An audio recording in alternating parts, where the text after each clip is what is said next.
Hey, it's your boy Downtown Josh Brown. We're back for another episode of What Are Your Thoughts? Michael doesn't know what I'm going to ask him. I don't know what he's going to ask me. Stick around. Let's see what's going on.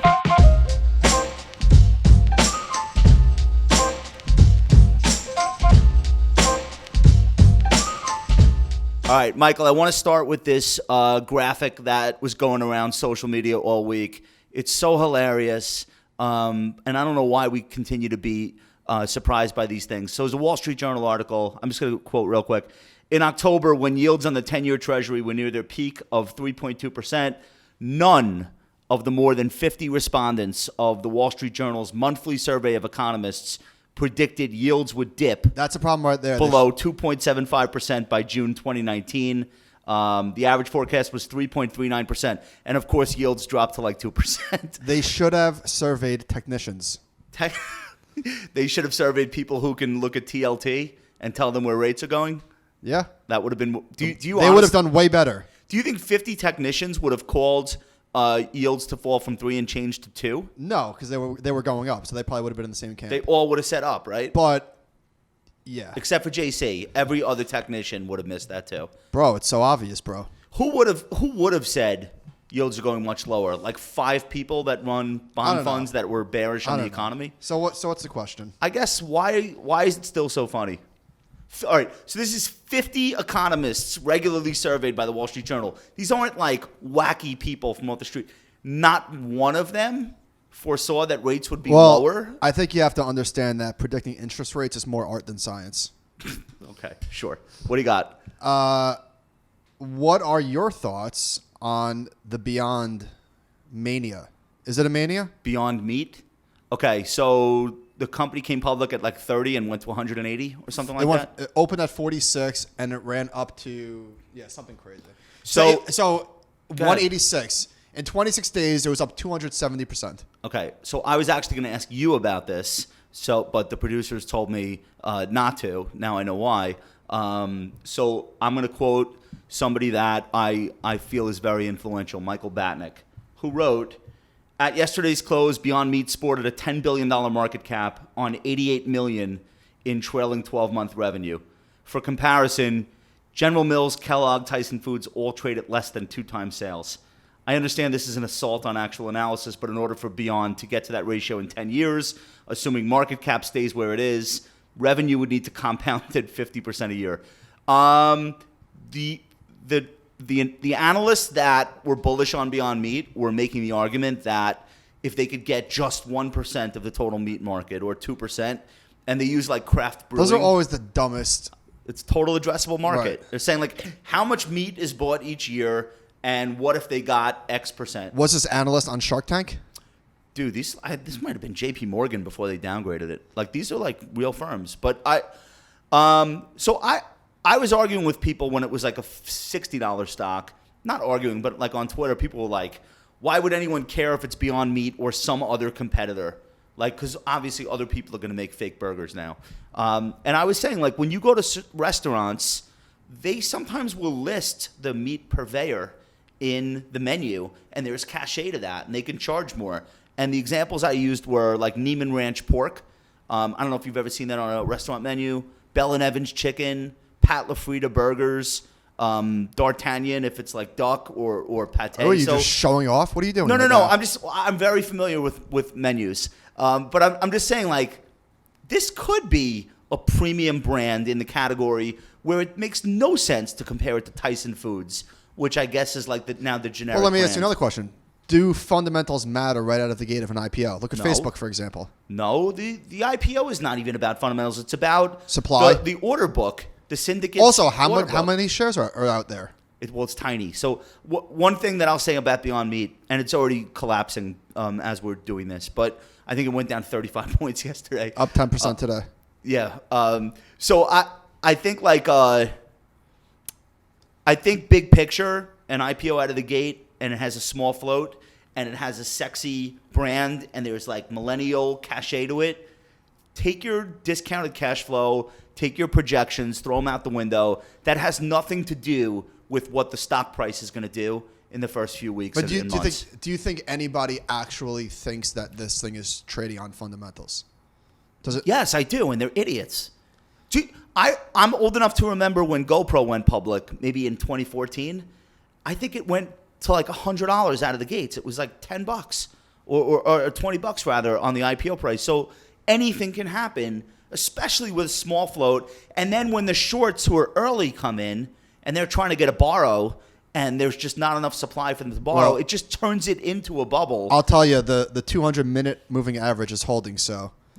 Well, I saw a chart, actually. I saw a Beyond Meat chart. Somebody was saying there's a doji already. So, anyway. All right. I wanted to ask you, Blair did this thing about flat markets. And being wealth managers, we answer these questions for clients all the time. People are like, well, the market's done nothing for a year, or in this case, a year and a half. What does that mean for forward returns? Like, is that something we should be worried about? Let me just quote from Blair really quickly. So she looked at 18-month rolling returns for the S&P 500 going back 100 years, back to 1926, which is the data set everyone used. So there were 1,104 periods. And it turns out 27% of the time, returns are less than 4% over 18 months. So you have a 1 in 4 chance anytime you're in the market, historically, of being in a market that's done nothing. But I'm not sure that that's particularly relevant to somebody that's investing for a 25 or 30-year period of time. What do you think about that idea of just saying, okay, 1 in 4, now what do I do? You do nothing. I mean, there's no strategy that... Who cares 18 months? I mean, I get it. It feels like a long time when you're, looking at your account not moving, but the market, you're owed nothing. So when you have a professional manager managing your account, though, you're like, okay, I've paid 6 quarters worth of fees and it's done nothing. Like, do I need to jump ships and do something different? Like, isn't that the impetus that everyone has? But isn't that childlike behavior? Well, we preach against that, but even in a mutual fund. If you think it's bad, 18 months without returns, imagine like 180 months. Well, I can imagine because I'm saying like I was doing this in 2000, I'm pretty sure we will have 10-year periods where we make no money, and that's just part of it. If you don't like that, then I don't know, cash.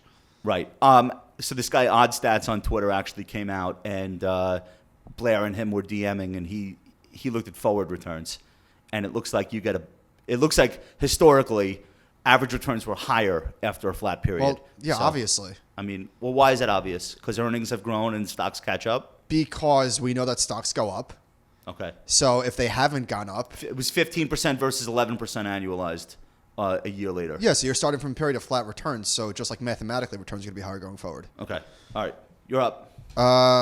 It's almost summer. Is it summer officially? When is the solstice? I'm wearing a T-shirt. I don't know. Don't I look like it's summer? I just want to get your thoughts on summer. It's my third favorite season. Behind? Spring and fall. I don't love extremes. I don't know. Summer's great. Who doesn't like? You probably don't like summer. I don't like summer. I think I like winter more. I could picture that because you're not a big outdoors person.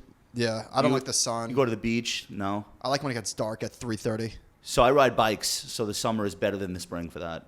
And but then I lose my kids to camp, so I don't know. It's a mixed bag, Michael. I don't know what to It wasn't tell a great question. It was a quiet week. I was struggling with topics. Okay. So I don't want to like go crazy with this, but I have to get your take on it. Please don't. So Kevin Durant to the Knicks is probably not the thing they're going to try to do, given the injury. Even if you don't know that. No, I don't.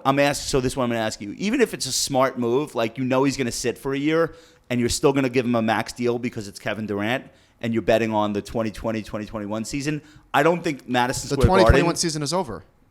What's that? It's over for him. 21-22 season. No, right. He won't play the 1920 season. Right. So you're betting on the 2020-2021 season. I would say, like, MSG probably can't stomach the criticism of taking a free agent who doesn't play. Dude. Like it's like investing. Can you own an asset that's not performing for the next year if everyone already hates you? They've been not performing for 20 years. What's the difference? It sells out every game. I know, but this was like the moment where the stars were supposed to be. He doesn't care. Do you go for Kawhi? Do you go for what do you do? Do you go for Kawhi? If you're MSG, what are you doing now? So, I had for my next question. I also had the prediction question. Right. I guess that was missed. So let's just move on to the next question. Okay. Go ahead. I know you're biased, but the season of Billions just ended. Yeah. And from everything I could see on social media, it was pretty well received, the last episode. Dude, this was like the best season they've ever done. How many shows are better in their fourth season than their first season? Like, objectively, I think people that are fans of the show are saying this is the best season they've ever done. I'm not saying I had anything to do. I didn't write episodes. I was just a technical advisor. I like that the show's picking up momentum. It still has all the same characters from the beginning. Like, they haven't done any radical departures. They seem to be telling bigger stories now. Like, think about all the things that went on this year. So I think it's amazing, and they got renewed for season 5. So did you get renewed? More importantly, I have not been renewed. Brian, call my agent. Either way, I mean, look, I was a fan of the show before I started helping them out with it, but what they did this year, I think, spans so many different stories, and people just seem to love it. So let's hope it continues. I want to ask you about the emerging markets comeback. So this is interesting. The dollar has been strong for the last year, as everyone knows, and yet Argentina plus 30% year to date, Russia plus 25% year to date, Colombia plus 14%, Shanghai Composite plus 17%, Brazil plus 13%, Sensex plus 11%. Does this happen more often than I think it does? And maybe people are just starting to get excited because it's a new storyline for EM, or could something be changing here for good? I don't know. So it's been more than 2 years without returns. 2017 was great for EM. Yeah, 2018 sucked. I don't know. There's been so many false rallies, and do you think people looking at this chart, this does not look like much of a bounce. You're looking at EEM. I'm looking at individual countries. Yeah, I feel like people want there to be a change in the story because so many people are building these global asset allocations, and it's like it's enough already. Like, when is this asset class going to live up to any of the? I don't know. It seems like things are changing this year, but what, the story or the prices? The prices. Prices. I change my story based on how the prices do. Me too. All right, you got anything left? I don't. All right, listen. If you're watching and you've got thoughts on any of these topics, we love your feedback. Make sure to give that like button a nice mashing. Leave us any feedback that you have in the comments section as well, and we will be back soon.